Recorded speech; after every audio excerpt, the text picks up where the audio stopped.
Fiori qu'il a 37 ans. Bon, bref, les problèmes de Milan, c'est la défense, les gardiens du but.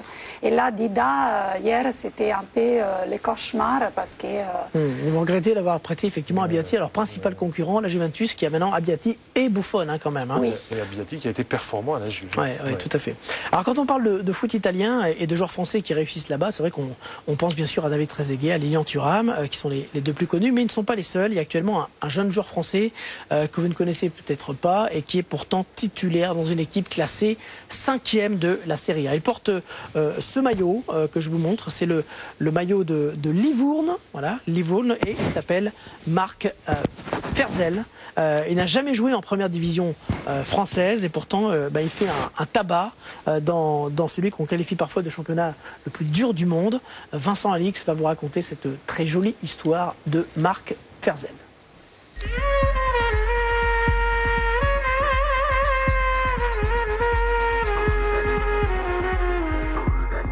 Il voulait faire comme son père, lui aussi professionnel dans les années 80 à Mulhouse, à Sochaux. Eh bien son père peut être fier de lui. Marc Ferzel a atteint son but, anonyme en France, suivant un chemin chaotique freiné par une blessure, avec détermination sans esprit de revanche. Ce milieu défensif, récupérateur, dribbleur, passeur, est devenu en 3 ans un vrai joueur de Serie A. Le voici maintenant avec Livourne, côtoyant les sommets du championnat d'Italie.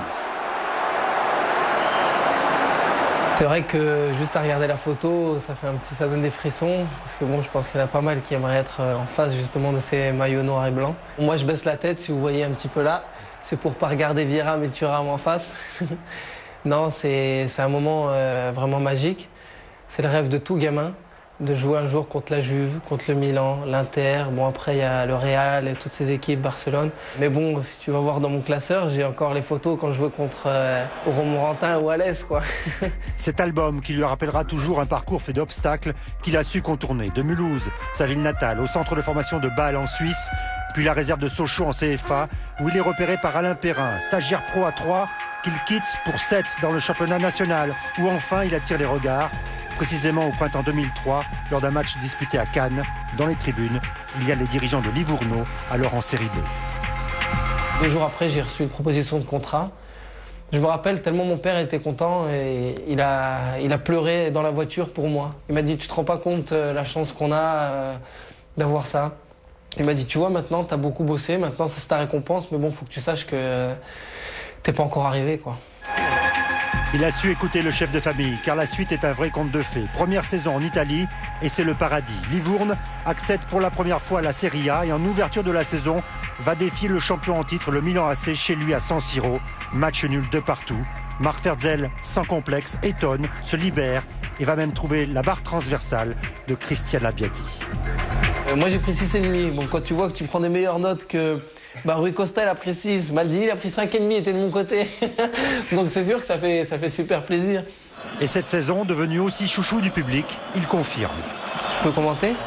Donc ça c'est l'image de mon premier but en Serie A. Pied gauche, hein. Et pourtant j'ai pas celui-là de mon père. Hein. Donc pied gauche, premier but en Serie A, il mange joint. Là je m'arrache vraiment, c'est le but qui me tenait vraiment à cœur depuis 2 ans, je cours après. C'est sûr qu'il y a 4 ans, c'était le national, maintenant c'est la Serie A.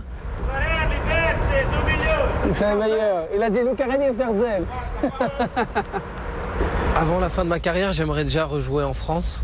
Ça serait inévitable, rejouer en Ligue 1, prouver à moi-même que je peux jouer en Ligue 1. C'est mon pays, donc ça me ferait très très plaisir de retourner jouer en France.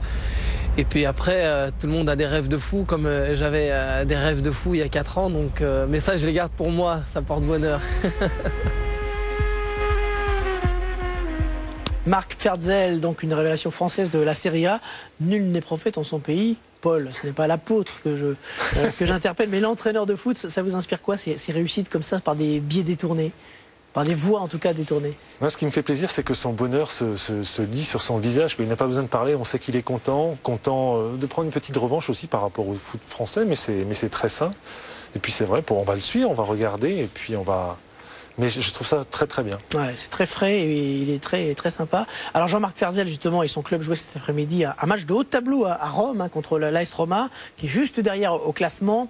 On va voir ce qui s'y est passé avec, à la demi-heure de jeu, regardez le coup franc de Francesco Totti de 30 mètres. Une frappe de Totti et le ballon a été légèrement détourné par le pied. Le pied de qui ? De Marc Ferzel, qui était là, regardez avec son numéro 7, oh, il a légèrement détourné, mais enfin cette frappe de Totti, elle allait peut-être au bout également.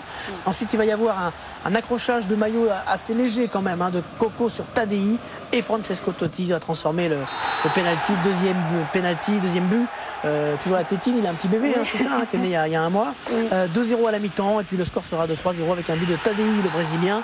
La Roma qui marche bien en ce moment, qui revient très très fort, Alessandra, avec un Philippe Mexès également qui revient fort. Tout à fait. Philippe Mexès avec Francesco Totti aujourd'hui était le meilleur joueur de match. Et là, c'est vraiment les grands moments de Mexès, de ces défenseurs connus en Italie, plus pour l'histoire des tribunaux que vraiment pour ses qualités techniques. L'histoire du tribunal, c'est le problème de contrat entre Auxerre et Roma. Il n'a rien fait de mal. Oui, non, c'est ça.